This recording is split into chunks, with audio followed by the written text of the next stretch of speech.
Bittahiyatul Islam. Assalamualaikum warahmatullahi wabarakatuh. Alhamdulillahirabbil alamin. Alhamdulillahilladzi 'allama bil qalam. 'Allama al-insana ma lam ya'lam.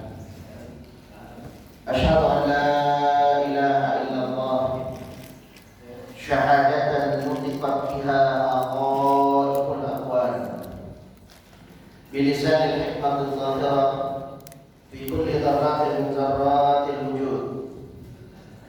Wa asyhadu anna sayyidal khalqi Muhammadan rahmatan min Allah mubarakatan min ladunhu abduhu wa rasuluhu wa habibuhul mukhtar min khaliqihi wa ala alihi wa ashabihi ajma'in, amma ba'd. Iktidaan wa ittiba'an li sunnati Nabi sallallahu alaihi wasallam, fa ya ibadallah ittaqullaha haqqa tuqatih fala tamutunna illa wa antum muslimun. Para alim ulama, para asatidz, para ustadzat yang dirahmati oleh Allah Subhanahu wa taala, ayahanda yang mulia kaum muslimin wal muslimat rahimakumullah. Semoga Allah selalu memberikan keberkahan bagi kita semua.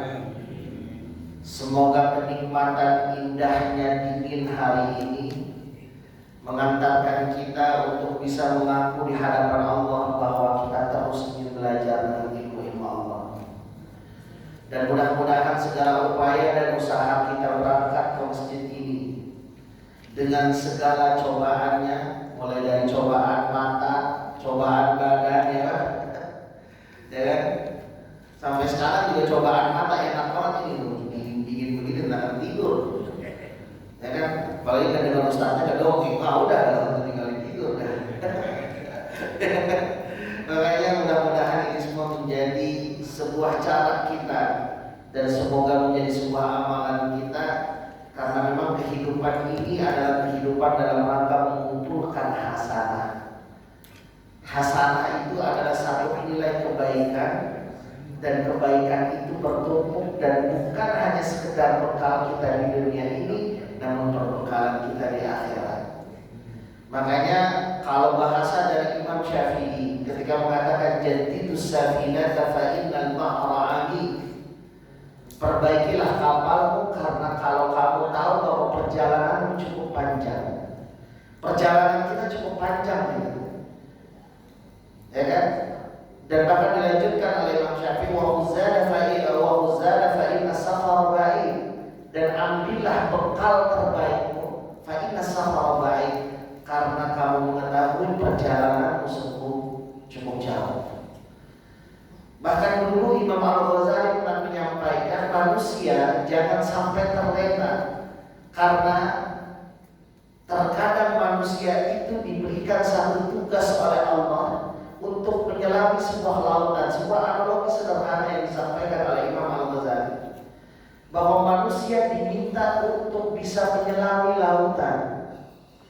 Di dalam lautan sana manusia hanya diminta untuk mengambil satu hal yang sangat penting, yaitu mutiara penting yang dimana mengartikan makna nilai keyakinan kepada Allah Subhanahu wa taala. Setelah itu nanti mutiara-mutiara selanjutnya dikembangkan melalui yang disebut dengan rukun iman dan Islam, itu yang kita dirikan sebagai fondasi dalam kehidupan. Namun sayangnya manusia justru malah terlena dengan indahnya lautan, dengan indahnya terumbu karang, dengan indahnya ikan-ikan yang terlihat dengan baik dengan mata, sehingga pada akhirnya ketika waktu yang sudah ditentukan itu hadir, mutiara itu tidak dapat ditemukan di lautan. Nah, itulah terkadang menjadi pengingat bagi kita semua bahwa kehidupan dunia ini adalah kehidupan yang sudah pasti. Wa fis samaa'i rizqukum wa ma tu'adun, kata Allah Subhanahu wa taala. Dan di langit sudah sesuatu yang telah aku tentukan bagimu rizkiku, wa ma tu'adun, dan nanti dia akan sesuai dengan apa yang dijanjikan.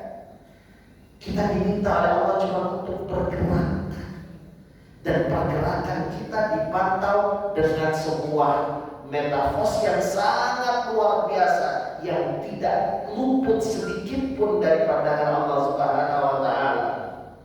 Itulah yang Allah merasakan dengan bahasa yang selalu kita hafal ayatnya. Faman ya'mal mithqala dzarratin khairan yarah. Allah misalkan istilahnya zarrah. Zarrah itu ialah bagian terkecil atom yang mungkin secara kasat mata itu nggak mampu manusia melihatnya. Hal terkecil sedikit pun harus dibantu dengan alat-alat yang lain, itu makna zarrah. Dan Allah mampu mengawasi setiap amalan manusia sehingga pada akhirnya khairan yarah. Nah, kumpulan demi kumpulan inilah yang nanti kita akan sampaikan kepada Allah Subhanahu wa taala. Dan inilah pertanggungjawaban yang nanti kita sampaikan kepada Allah Subhanahu wa taala. Dan selalu saya ulang-ulang dalam setiap pertemuan, manusia itu diciptakan dengan segala kesempurnaannya, dan dari titik kesempurnaannya Allah siapkan dua hal yang dalam bahasa Quran dan sering saya sampaikan dalam mimbar ini, sering saya sampaikan dalam setiap pertemuan. Allah itu siapkan dalam diri kita fujur dan takwa. Fujur itu bukan satu kejahatan. Fujur itu bukan sesuatu yang dinilai sebagai sarriyah. Dalam lanjutan ayat yang pertama saya bacakan dalam surat Al-Zalzalah tadi, bukan. Fujur itu potensi untuk mengarah kepada syarah tadi. Namun indahnya umat ini, indahnya umat Nabi Sallallahu Alaihi Wasallam, sebuah pikiran buruk belum ternilai sebuah kejahatan, sampai pada akhirnya dia berbentuk sebuah perbuatan jahat, baru hitungannya syarriyah. Namun terkait dengan kebaikan, ayah bunda dalam hitungan fikih, ketika kita mulai niati untuk melaksanakan ibadah haji, setelah melaksanakan itu kita mencobanya, membuktikan niat kita dengan mencoba menabung, cari porsi.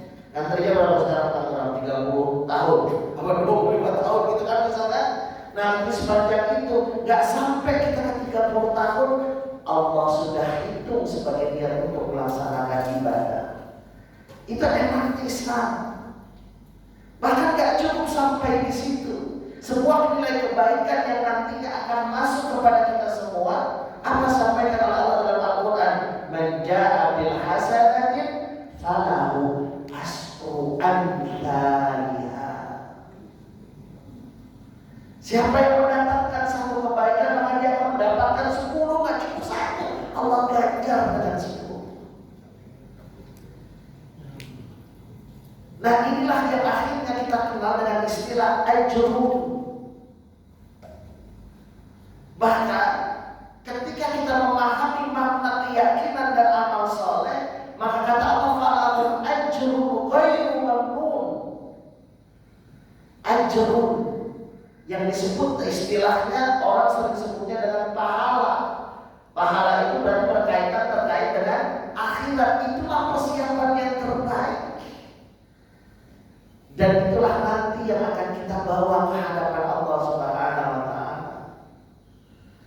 Makanya mudah-mudahan apapun yang kita lakukan ini adalah sebuah cara kita mendekat dengan Allah.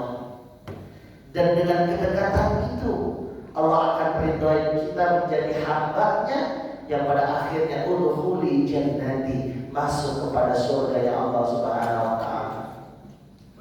Kalau ada pertanyaan, Ustaz, apakah boleh kita melakukan amalan berharap surga?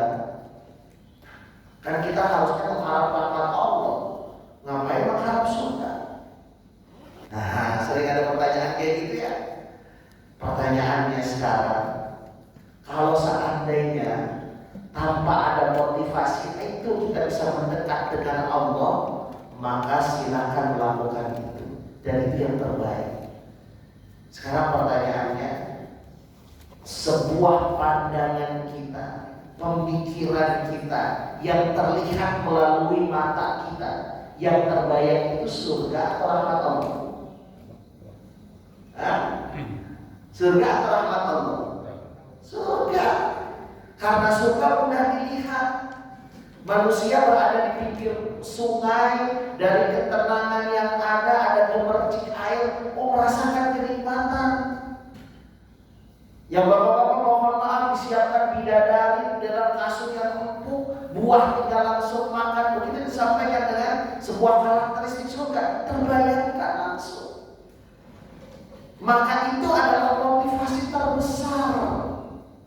Ketika itu ada menjadi sebuah motivasi, maka yang harusnya kita sampaikan dalam jiwa kita apa? Memahami bahwa Allah memerintahkan kita untuk mutmainnah. Mutmainnah itu dasarnya adalah menjaga nilai keyakinan kita kepada Allah Subhanahu wa Ta'ala. Keyakinan yang bukan diucap melalui lisan. Karena lisan ini mungkin bisa diatur oleh otak. Lisan ini mungkin mampu diatur oleh mata. Lisan ini mungkin mampu diatur oleh telinga. Namun nurani tidak mampu. Siapa yang mengaturnya? Yang mengaturnya adalah input yang masuk dari mata dan telinga dan segala macamnya. Itu yang akan mengatur hati. Makanya itulah yang disebut dalam istilah kita disebut dengan qalbun itu. Qalbun. Ada yang bilang itu jantung, ada yang bilang itu hati, ada yang bilang itu di bawah. Terlepas dari fisik apapun, makna qalbun kalau kita ambil secara makna bahasa, artinya sesuatu yang berbolak-balik. Maka bahasa yang disampaikan oleh Nabi, sebuah diksi yang diambil oleh Nabi, qalbun itu apa? Tumsi mu'minan wa tusbi kafir. Sorenya dia yakin dengan Allah, paginya dia bisa tidak yakin dengan Allah. Itu bolak-balik. Ternyata baru belakangan orang berpikir qalbun itu ada penentunya. Penentunya apa? Penentunya input dari mata, input dari telinga, yang masuk ke otak, yang akhirnya masuk kepada qalbun. Itulah yang akhirnya dia berbolak-balik. Makanya ilmu tazkiyatun nafas yang sering disebutkan, atau mungkin tasawuf, ya kan, tasawuf itu mensucikan, menjernihkan. Tazkiyah itu membersihkan, bodoh, sama, dua-duanya ilmu yang sama. Mengambil dari firman Allah yang tadi saya sampaikan di atas, wa'alhamaha fujuraha wa taqwaha qad aflaha man zakkaha. Zakat tazkiyah. Sama suf juga seperti itu, menjernihkan. Maka dulu ketika saya menyampaikan tentang tasawuf ada istilah tahalli. Sebelum kita masukkan, jernihkan dulu. Tazkiyah pun juga fujur, pikiran-pikiran buruk yang tadinya harusnya sebagai cara untuk bisa menaikkan nilai takwa, itu dibersihkan dulu sehingga takwa yang muncul. Tadinya itu sebagai indikasi, sebagai stimulus. Kenapa saya katakan stimulus? Kita nggak tahu orang jujur kalau nggak ada orang bohong. Kita nggak tahu orang baik kalau di situ tidak ada orang buruk. Tadinya seperti itu. Untuk menampilkan kebaikan ditentukan nilai keburukan. Namun sayangnya berapa banyak di antara kita yang justru malah fujur yang masuk ke sini. Maka kata Allah, wa qad khaba man dassaha. Celakanya bukan urusan dunia aja, Pak. Sebagaimana aflah itu bukan hanya sukses, bukan hanya menang. Sering kan saya sebut falah itu bukan hanya sekedar menang. Hayya 'alas shalah, hayya 'alal falah. Yuk kita sholat, setelah sholat falah. Apa maksud falah? Oh, bukan najah. Najah itu artinya sukses. Betul. Najah itu sukses. Bahagia disebut dengan farah dalam bahasa Arab. Namun kenapa diistilahkan falah? Karena falah adalah kesuksesan yang menghasilkan kebahagiaan. Karena berapa banyak orang bahagia tapi nggak sukses. Orang bahagia tapi nggak sukses banyak. Mohon maaf, petani-petani kita mungkin kerjaannya cuma maco tapi dia bahagia. Tapi secara umum dia tidak sukses. Karena mungkin dia tidak mampu mengolah padinya sampai kepada selanjutnya. Namun yang diinginkan itu ialah mungkin dia pemilik padi, pemilik lembu beras, pemilik toko beras. Suksesnya menghasilkan kebahagiaan dari berasnya, sekian persennya dia terus infak, dia beri kebahagiaan kepada orang lain, orang yang lapar selalu dikasih makan. Itulah makna falah. Termasuk pun juga khoba. Khoba itu bukan hanya celaka, bukan hanya rugi. Kerugiannya bukan hanya sekedar efek dalam urusan dunia, namun kerugian yang menghasilkan efek di akhirat. Makanya ayahanda yang muda sekalian, ini penting kita harus memahami bahwa kita ini diikat dengan satu ikatan yang kuat. Kita ini diikat oleh simbol-simbol yang dalam istilahnya itu disebut dengan rukun.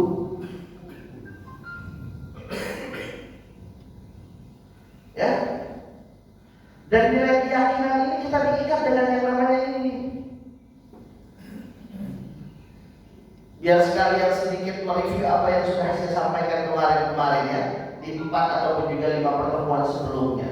Ya, apa dia? Kita diikat dengan yang pertama, ikatan untuk yakin kepada Allah. Saya sebut dengan ini pertama kali. Kenapa dengan ini? Biar jelas. Kemarin saya sudah jelasin kan, ini adalah satu kalimat yang tidak bisa dirubah. Alifnya kita hapus jadi lillah, maksudnya kepada Allah. Lamnya kita hapus jadi lahu ma fis samawati wa ma fil ardh. Tuh, kembali kepada Allah. Lamnya kita hapus, tinggal sendiri. Tuh, salah satu zikirnya orang tasawuf, maksudnya apa? Wallahu huwallazi arsala Allah. Semuanya nyambung kepada Allah. Makanya saya sering kalau untuk mengenalkan yang pertama itu pasti dengan istilah Allah. Ini memang tulisan Arab, namun di tulisan ini, di makna tulisan ini adalah identifikasi awal Tuhan yang satu, yang dalam bahasa di dalam Al-Quran menyebutkan nama dirinya pertama kali kepada Nabi yang disebut dengan Rabb. Maka ikra bismi rabbika alladzi khalaq. Tuhan yang maha mengatur. Gitu ya. Nah, yang kedua, malaikat. Kalau malaikat sama saja, bahasa Arab atau ini sama saja. Setelah itu apa? Kitab-kitab Allah, Rasul. Selanjutnya yang kelima apa? Terima. Qadar dan qadar atau hari akhir dulu. Hari akhir atau hari kiamat, baru qadar dan qadar. Ini ikatan kuat nih. 5 hal inilah yang mengikat setiap insan manusia. Ikatan inilah yang menguatkan. Makanya kita kemarin itu baru masuk kepada yang sampai yang di awal dulu baru masuk ke sini. Karena ini adalah kunci dan segalanya. Ya kan? Seharusnya kemarin makanya apa yang pertama yang kita dalilkan? Dalil-dalil tentang keesaan Allah Subhanahu wa taala. Masih ingat? Mudahnya apa dalil-dalil itu?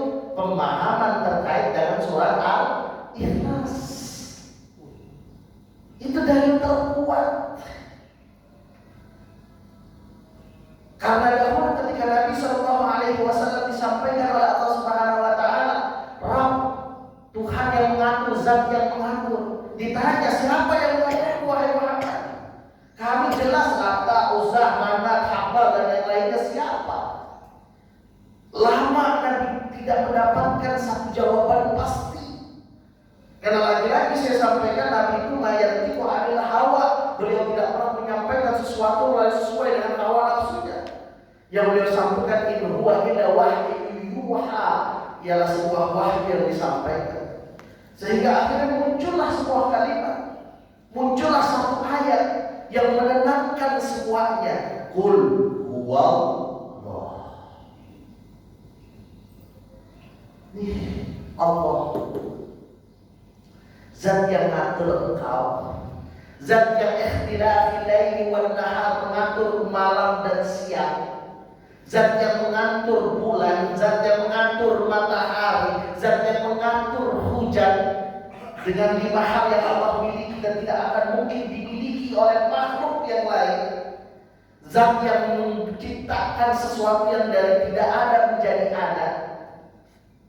Ya, makanya sesuatu penemuan itu dalam bahasa Arab bukan khalaqo. Penemuan dalam bahasa Arab bukan khalaqo. Arti khalaqo menciptakan biasanya dinisbatkan dalam bahasa Arab terkait dengan Allah. Kenapa? Karena Allah menciptakan dari tidak ada. Siapa yang nemuin mik, Pak? Gak tahu ya. Ya kan? Orang yang nemuin mik kira-kira dari mik yang tidak ada menjadi mik atau enggak? Enggak.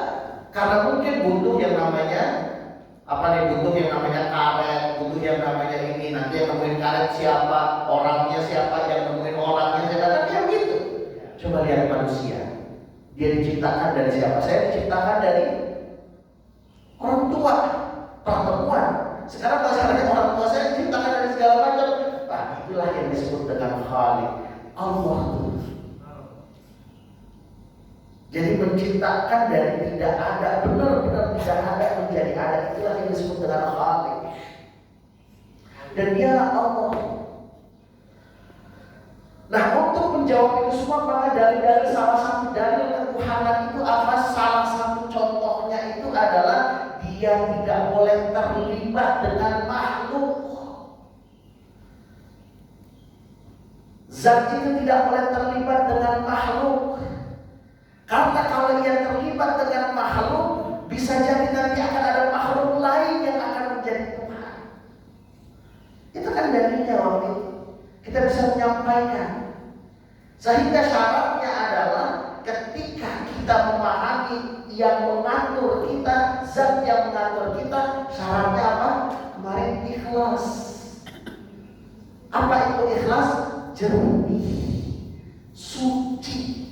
Kita hilangkan sebagaimana Allah sampaikan juga dalam surat Al-Ikhlas, walam yakun lahu kufuwan ahad, laisa kamitslihi syai'. Gak sama dengan yang lain.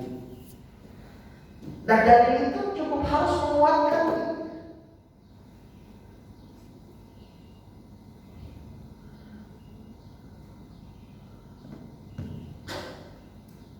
Ya, dalil itu harus disiapkan. Makanya wajar, dan ini adalah sesuatu yang hak. Saya sampaikan sekali lagi, sesuatu yang hak. Al-haqqu min rabbika fala takunanna minal mumtarin. Tidak bisa berubah-berubah. Ini adalah satu hak yang mutlak. Gak bisa kita bernegosiasi, itu gak bisa. Dan ini harus ditegaskan. Ya, harus ditegaskan. Maka wajar ketika saat itu ciri khas dari orang yang memahami Allah Subhanahu wa Ta'ala sebagai Tuhannya. Ciri khas dari orang yang memahami Allah itu adalah sebagai Zat pengaturnya. Allah sampaikan dalam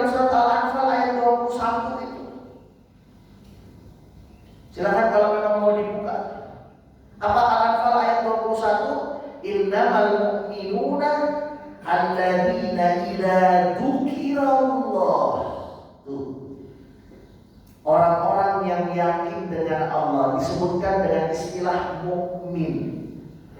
Mukmin itu bukan kata kerja, dia itu kata sifat. Artinya orang, betul? Apa dia salah? Betul? Al-Anfal 21. Al-Anfal 21. Apa?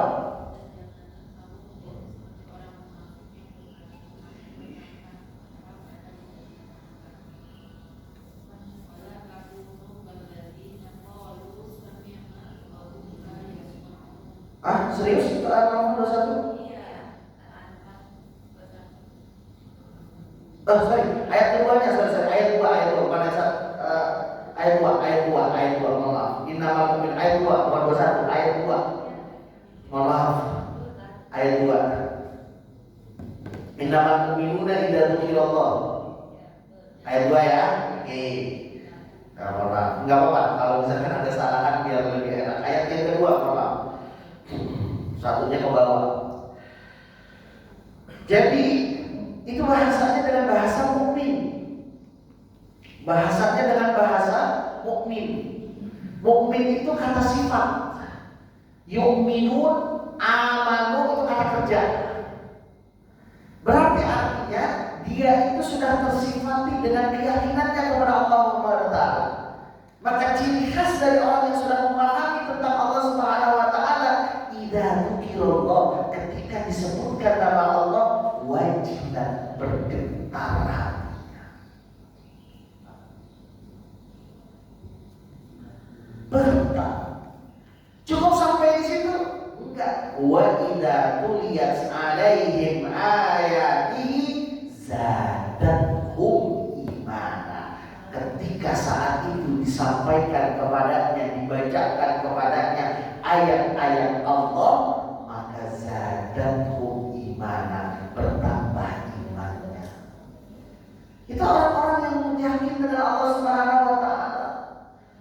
Maka kalau dasarnya sudah Allah, dasarnya itu sudah kuat, jernih benar-benar jiwanya, apapun yang dia pelajari semuanya terfokus pada satu kata, Rabbana, wahai Zat yang mengatur kami, ma khalaqta hadza batila, sungguh apa yang kau ciptakan ini tidak sia-sia.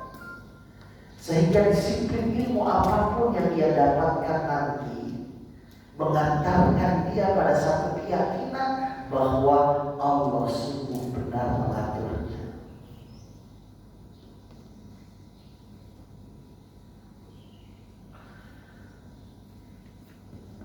Ya. Nah, selanjutnya bahwa Allah Subhanahu wa taala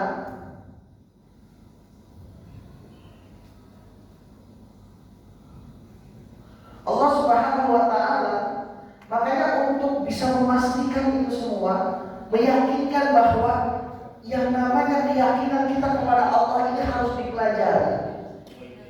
Ya, poin ini harus benar-benar disamakan. Kita kemarin itu belajar tentang dalil-dalil yang menguatkan tentang ketuhanan Allah Subhanahu wa taala.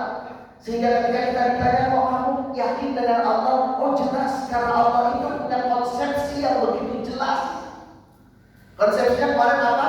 Ahad, as-somad, lam yalid wa lam yulad wa lam yakul lahu kufuwan ahad. Simpel sebetulnya. Namun ini bukan hanya sekedar ucapan, harusnya dipahami. Allah itu esa. Esa itu tidak hanya sekedar satu. Esa itu manunggal seluruhnya dan satu-satunya. Karena satu itu bisa satu itu bisa terpotong dengan dimensi. Maka ada istilah satu di Indonesia, satu di Amerika. Begitu ya Pak? Istilahnya gitu. Ada satu itu bisa terpotong dengan dimensi. Dia itu ahad, bukan wahid. Ahad itu adalah membedakan bahwa dia satu-satunya. Itu konsep yang jelas. Kalau wahid satu-satunya bisa yang lain. Sehingga bisa wahid kolam, bisa satu kolam, bisa satu pulpen, bisa wahid mimsaha, bisa satu penghapus wahid. Wahyunya bisa banyak, namun ketika ahad kita nggak bisa mengatakan ahadus somad. Ahad. Selanjutnya selain ahad, apa yang kita sampaikan konsep Allah kemarin itu apa? Somad, bergantung. Karena Allah itu tidak sama dengan makhluk, maka dia tidak mungkin terlahirkan dan tidak mungkin melahirkan. Maka puncaknya adalah Allah itu tidak sama dengan sesuatu. Itu puncak tertinggi dari nilai pemahaman tentang konsep ketuhanan.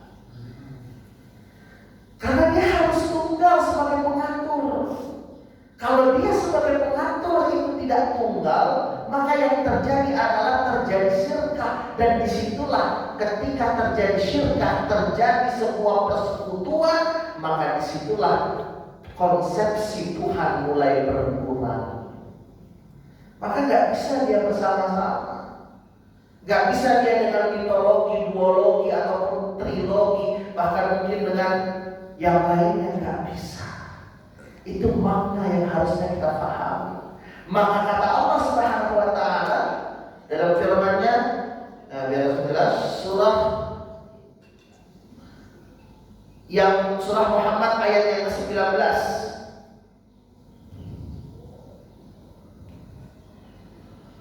Ya, apa kata Allah? Fa'lam annahu la ilaha illallah. Nah, jadi perintahnya langsung fa'lam.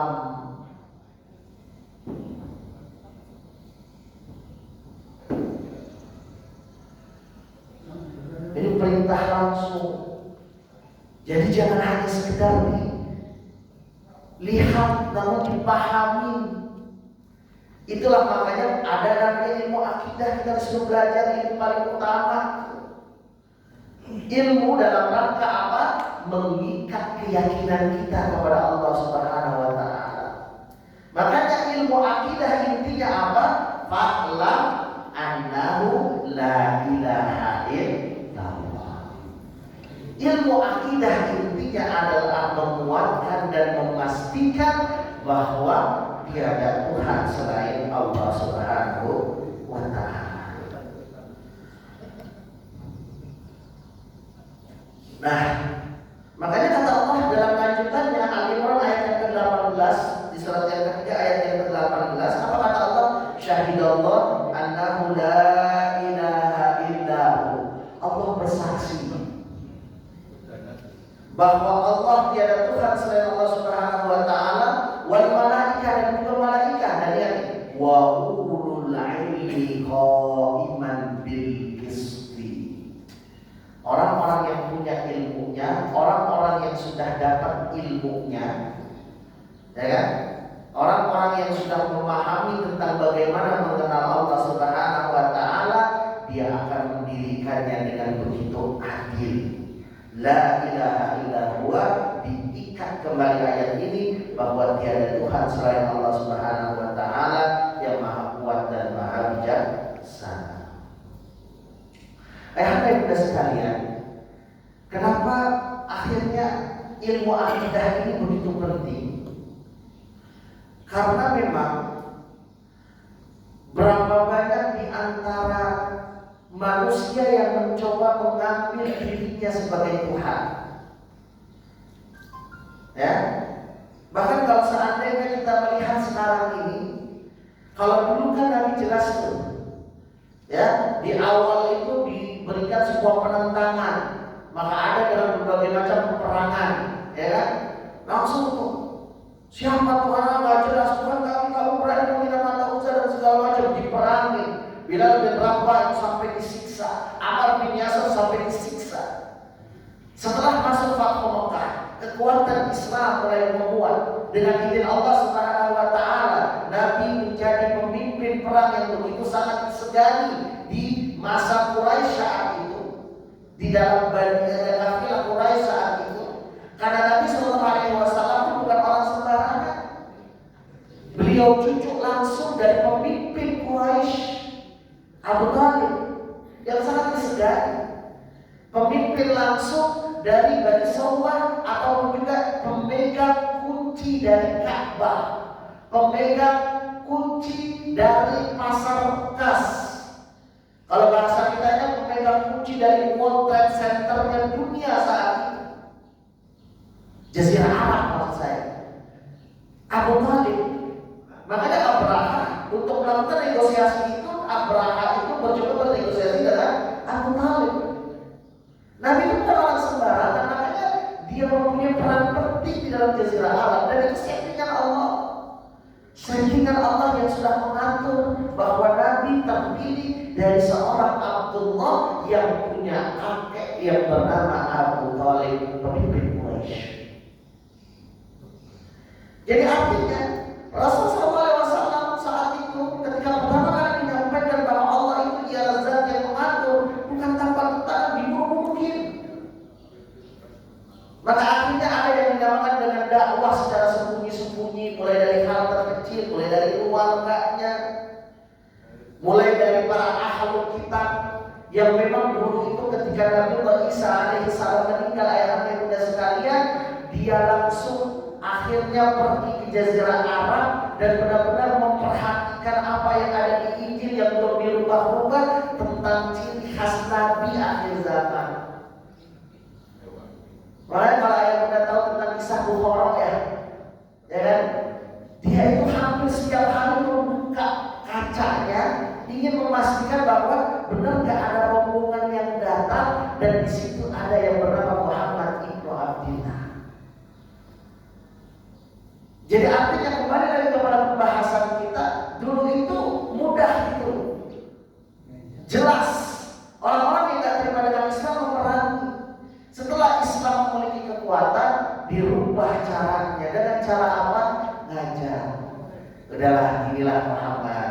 Berarti kita damai saja. Sehari kau di tempatku, sehari lagi kau di sehari lagi kau di tempatku. Aku juga demikian. Sehari aku di tempatku, nanti sehari lagi aku jangan ada di tempatku. Nah, makanya muncullah satu kalimat yang disebut dengan surat Al-Kafirun. Qul ya ayyuhal kafirun. Itu makna kafir. Jadi jangan beda ya Pak. Membahasakan kafir itu ada 3. Ada kafir, ada kufar, ada kafar. Lihat Quran. Kafir, kufar, kafar. Contoh, ketika ada firman Allah sering ini, biasanya orang kalau sambutan nyebutin ini kan, lain syakartum la'azidannakum walain kafartum. Itu jangan memahaminya nanti bahwa orang-orang kafir tuh nggak begitu memahaminya. Itu kafar itu adalah orang yang mungkin masih yakin dengan Allah namun menolak ajaran Allah. Maka dalam konteks itu ialah orang-orang mukmin yang nggak mau infak. Itu makna kafar. Maka kata Allah walain kafartum inna azabi lasyadid. Itu makna kafar. Ya. Nah terkadang pun juga orang-orang beriman, mohon maaf, orang-orang yang yakin dengan Allah, ataupun kita ngomong muslim lah. Muslim itu ketika sudah tertutup dirinya dari cahaya Allah Subhanahu wa taala, alaihim a'anzartahum am lam tunzirhum la yu'minun. Dia enggak akan yakin dengan hidayah Allah Subhanahu wa taala. Sering kan? Mohon maaf, ada orang kaya dibilang, ayo Pak berangkat haji, belum dapat hidayah. Belum dapat hidayah. Padahal menjahada fina lanahdiyannahum subulana. Siapapun yang bersungguh-sungguh lanahdiyannahum subulana, Allah pasti akan berikan jalannya. Permasalahannya hidayah yang tidak datang atau hidayah datang dia nggak mau sambung.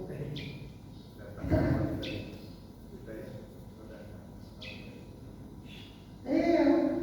Nah, sulitnya seperti itu memang. Makanya kafir itu artinya bukan untuk orang-orang yang tidak percaya dengan Islam, bukan. Nah yang kedua, kafir. Dia menolak dengan Allah, dia menolak agama Allah namun gak memerangi. Itu istilah kafir.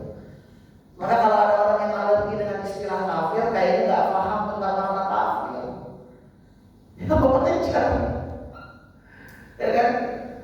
Kafir itu yang jelas, cuma menolak namun dia itu gak bisa diperangi. Bolehkah kita berteman dengannya? Boleh. Sebatas pertemanan dunia boleh.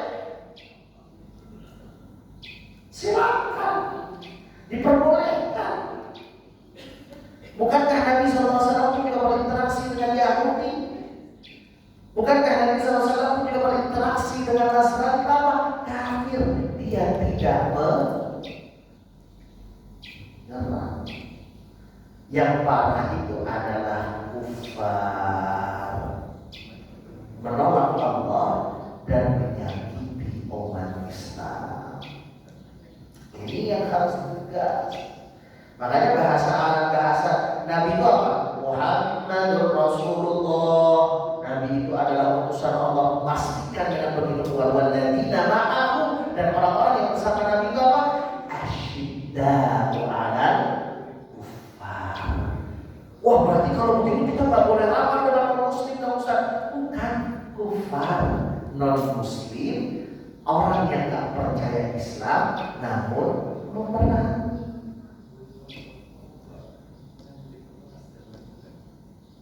Oke, nah kembali lagi ke sini. Nah, jadi kemana-mana nih, ya. Oke, jadi artinya saya ingin kembali lagi dulu, orang-orang mengajar akidah itu, ya, mengajar apa namanya, mencoba mengajak-ngajak dengan cara yang mungkin lebih lembut, ya kan? Apakah itu tidak terjadi sekarang? Terjadi. Makanya dalam Al-Baqarah ayat yang ke-204 kata Allah, wa minan nasi may yu'jibuka qawluhu fil hayatid dunya. Ingat nanti kalian akan menemukan sebagian manusia yang dimana yu'jibuka qawluhu, yang dengan kalimat-kalimatnya, perkataan-perkataannya kalian takjub, kalian senang. Padahal apa? Wa alatul khisam, dia benar-benar membangkang yang sesungguhnya. Banyak gak kayak begitu? Banyak. Buktinya apa? Sebuah dengungan yang sangat indah dalam satu kalimat. Semua agama sama. Wah, benar tuh. Biar gak ada perpecahan, biar terjadi toleransi antar beragama. Siapa yang gak toleran? Justru malah itu intoleransi yang sesungguhnya. Kenapa saya katakan demikian, intoleransi yang sesungguhnya? Karena dia memaksakan pendapatnya, memaksakan pendapat bahwa Islam benar, Nasrani benar, Buddha benar. Salah kayak begitu. Dalam konsep ketuhanan itu tidak bisa. Maka dalam konsep ketuhanan itu mutlak.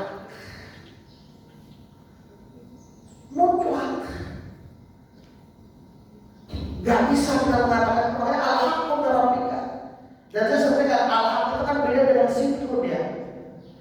Pernah saya sampaikan di pertemuan sebelumnya tuh, haqqun itu kebenaran yang mutlak, gak bisa diubah-ubah. Sidqun bisa jadi itu relatif. Apa maksudnya relatif? Bisa jadi kebenaran yang dipahami oleh orang Indonesia tidak berlaku kepada kebenaran yang dipahami oleh orang Arab. Mohon maaf Pak, kita kalau misalkan ditoyor kepalanya, marah apa enggak?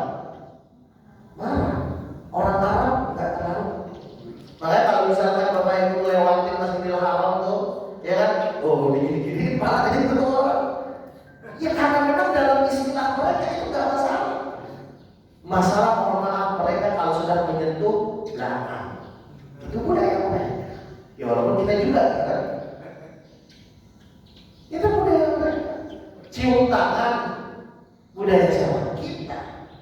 Maka orang Arab kalau lihat anaknya nggak salam tangan, nggak cium tangan, jangan dibilang anaknya nggak sopan. Memang budayanya itu makna itu. Budaya mereka ya begitu.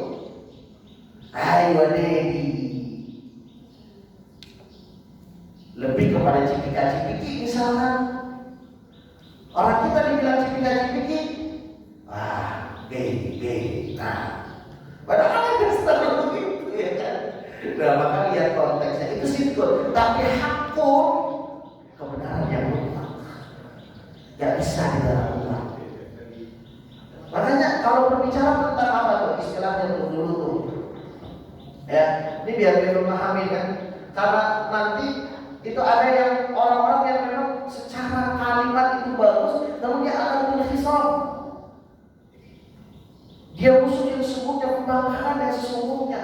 Maka ada yang disebut dengan pluralisme, ya kan? Disebut lagi dengan relativisme. Sampai salah saya tulis. Oh, jadi relatis.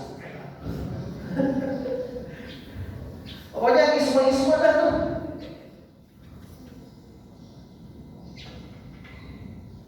Relativisme.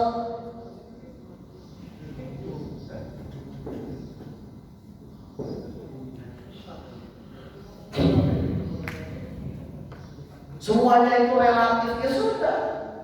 Berarti kalau semuanya relatif, pendapat Anda juga relatif bagi kami yang jadi masalah. Harusnya seperti itu ya Anda sekalian. Nah,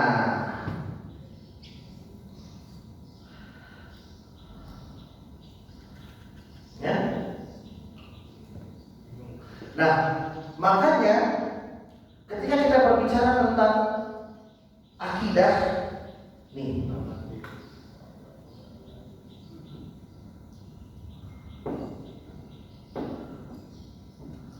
Innani anallah la ilaha illa. Oke, di sini ana kalau dalam ayatnya itu maksudnya kepada Allah.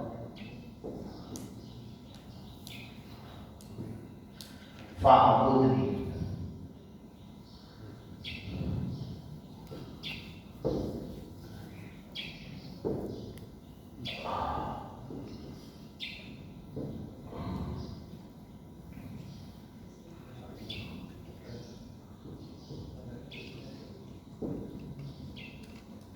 Nih, firman Allah Subhanahu wa taala yang memastikan akidah kita.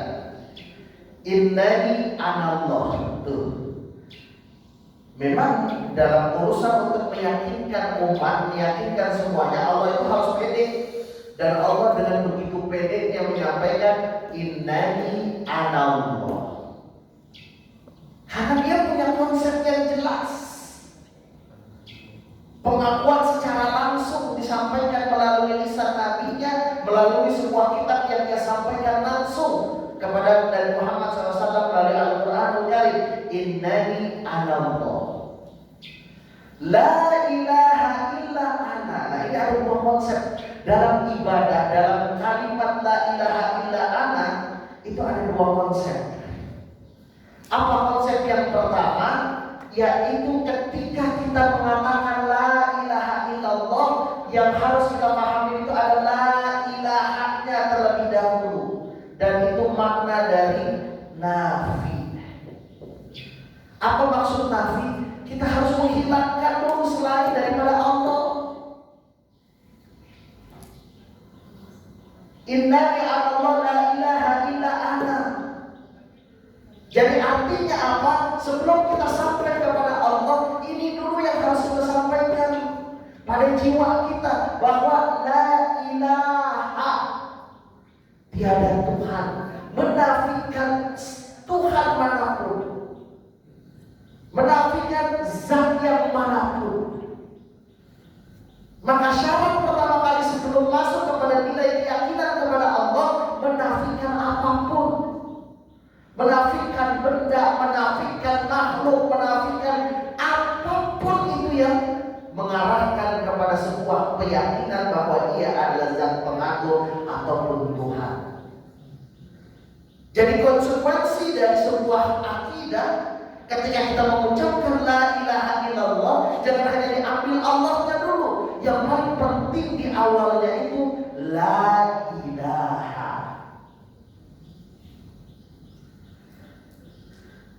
Makanya masih dekat-dekat sama kita sebetulnya. Karena dia baru masuk kepada yang di sini. Tinggal dipastiin aja gitu kan. Tiada Tuhan, benar dia. Itu yang harus disampaikan pertama kali. Bentuk penafian terhadap Tuhan manapun. Dan ini nilai akidah yang sangat kuat. Jadi sebelum memahami Allah, sebelum kita mengakui Allah, kita harus tahu. Kita harus tahu. Makanya ketika kita melaksanakan sholat, yang pertama kali kita sampaikan apa? Iya, karena dulu kepada Allah lah kita beribadah dengan harapan bahwa selain daripada Allah kita tinggalkan perdukunan, perwalian dan segala macam, kita tinggalkan semua menghadap zat yang satu. Makanya apa kata sampaikan? Wajjahtu wajhiya alladzi fatara samawati wal ardh. Aku memandangkan satu fisik yang ada pada jiwaku yang kujaga untuk menghadapkan kepada satu Tuhan yang fatara samawati wal ardh, yang mencakup bumi dan langit. Baru setelah kita menyampaikan itu, menafikan selain daripada itu, kita sampaikan ada Tuhan yang satu, yaitu Allah. Apakah tidak cukup dengan itu? Apakah cukup dengan itu? Tidak cukup. Ada konsekuensi lain yang harusnya kita lakukan. Apa?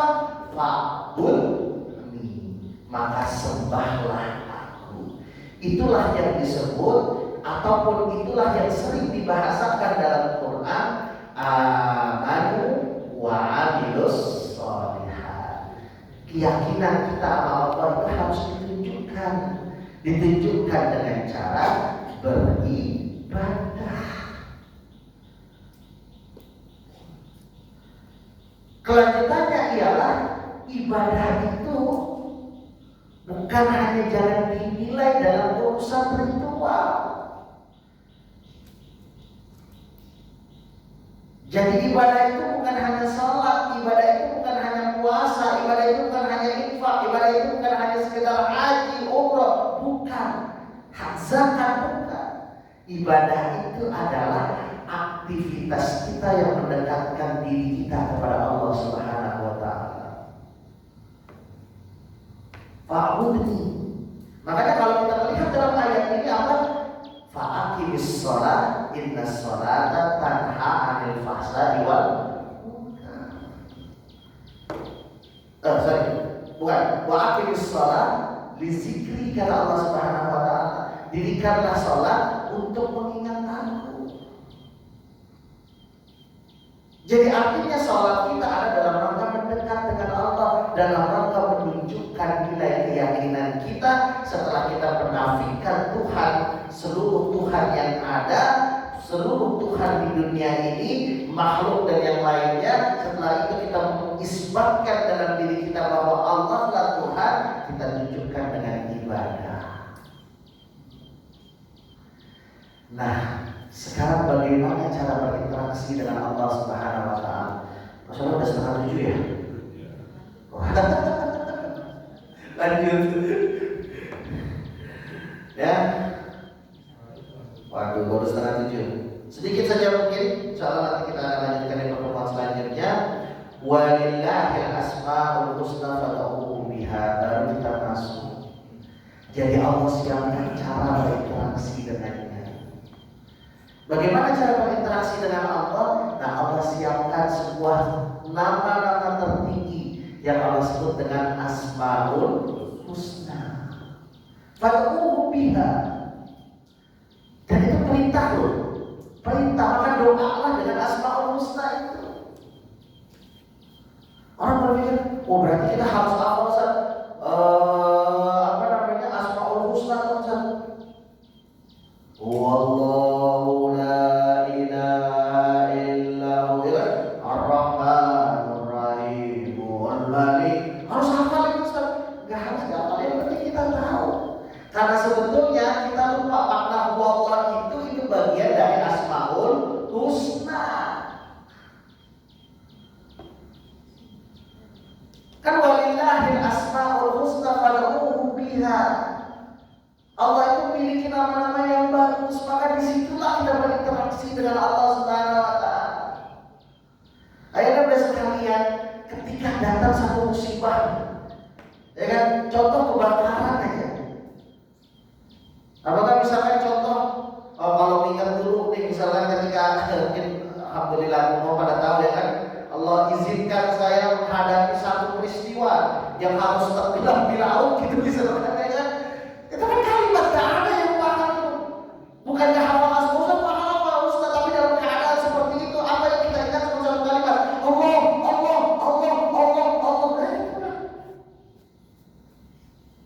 Itu cara interaksi terbaik. Yang terpenting adalah itu bukan hanya sekedar lisan, namun pemahaman dari nurani.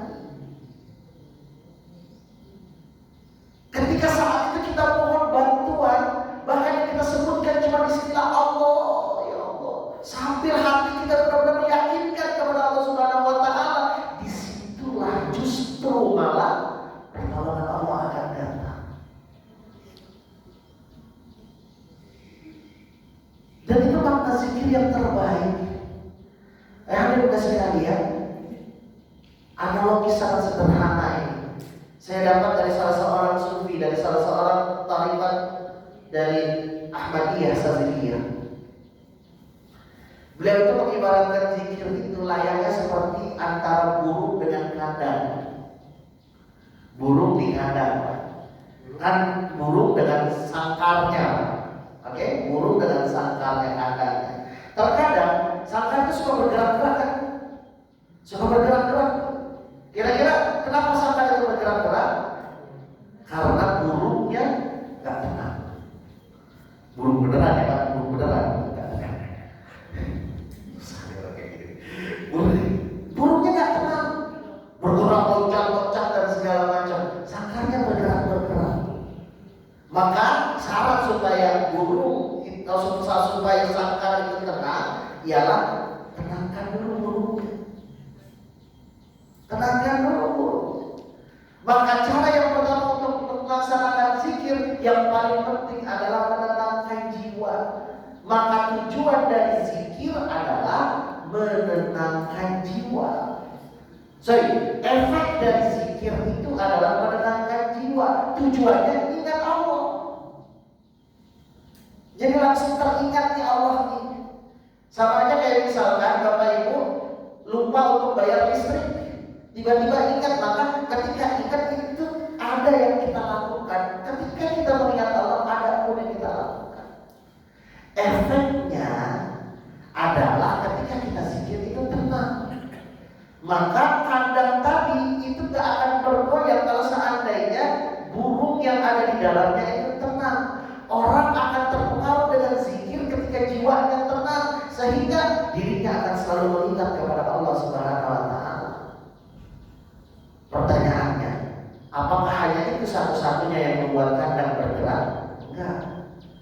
Terkadang ada angin, terkadang ada anak kecil iseng, ya kan, ketok-ketok, burung-burung, toh nggak gerak-gerak juga. Nah kalau seandainya ada angin, apakah ada anak kecil yang dalam pemilik burung kira-kira ngapain? Langsung keluar kan? Burung diapain tuh? Nah gitu kan. Begitupun juga ketika kita berurusan dengan jiwa dan hati. Ketika sudah mulai ada gangguan dari yang lain, ketika jiwa kita sudah tenang dan kita sudah terbiasa dengan mengingat Allah, maka ketika ada satu godaan, Allah yang akan turun tangan langsung mengingatkan. Itu makna zikir.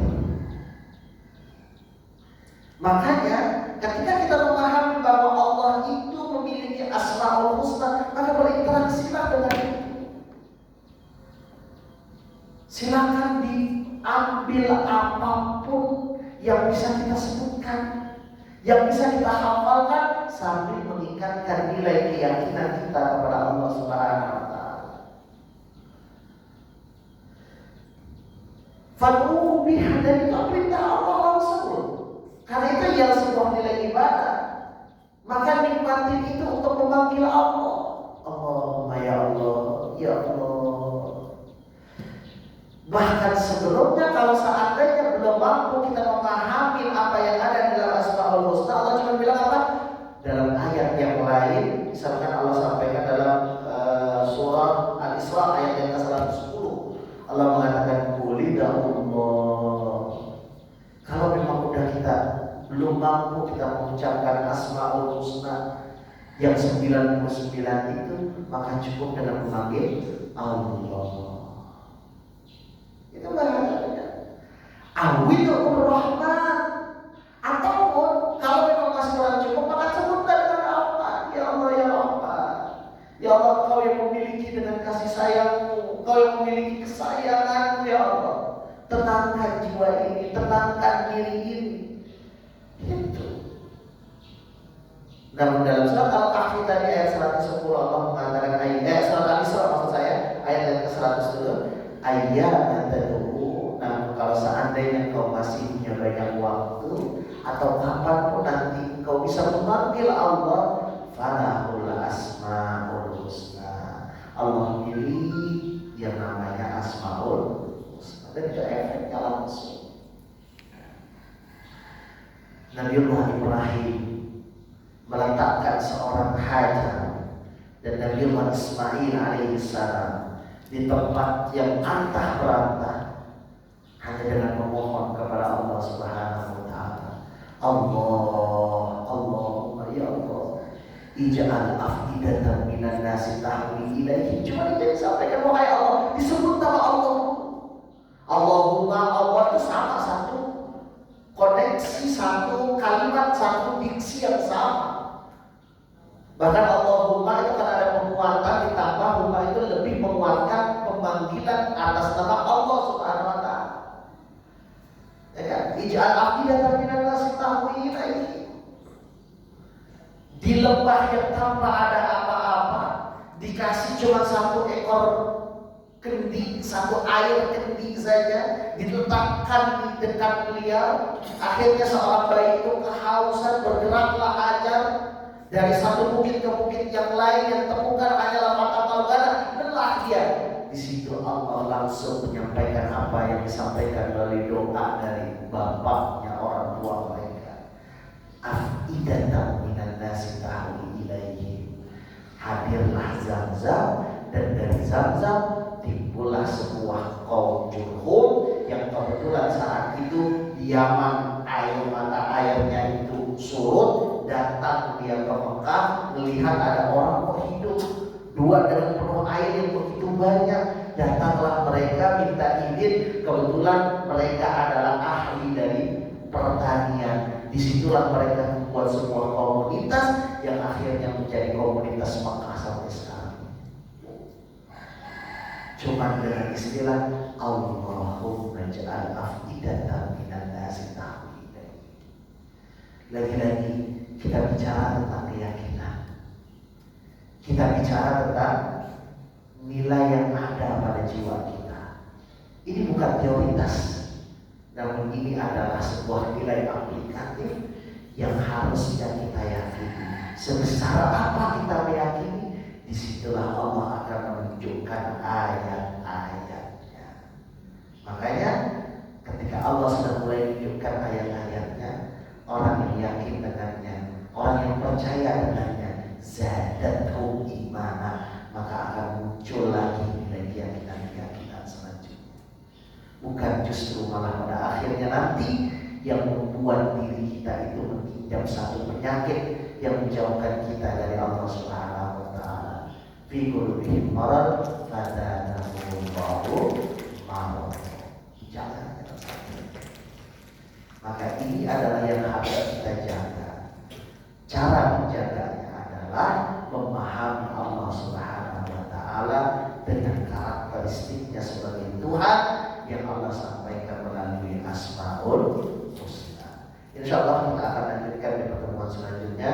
Mudah-mudahan bermanfaat dan mudah-mudahan Allah Subhanahu wa taala selalu menguatkan nilai